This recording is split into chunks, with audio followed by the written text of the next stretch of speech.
Hello everyone, in this video we will see how to watch local channels on Apple TV. First, plug your antenna into the RF antenna input of your tuner. If your tuner supports it, connect to your Apple TV using an HDMI cable. Some tuners also offer network streaming options, in which case you can connect them to your home network. Follow the manufacturer's instructions to set up the tuner. This usually involves scanning for available channels. Use your Apple TV remote to switch to the HDMI input where your tuner is connected, or navigate to the network streaming app on Apple TV if applicable. Open the tuner app or interface on Apple TV to access the local channels you scanned with your antenna. Then, sign up for a streaming service that provides live TV channels with local channels included. Examples include Hulu plus Live TV, YouTube TV, Sling TV, and Fubo TV. Install the app of your chosen streaming service on your Apple TV from the App Store. Launch the streaming app and sign in with your account credentials.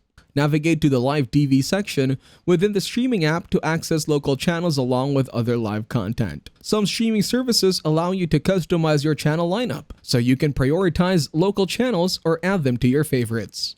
If you found this video helpful, you can thank me with a like and subscribe to the channel. See you in another video.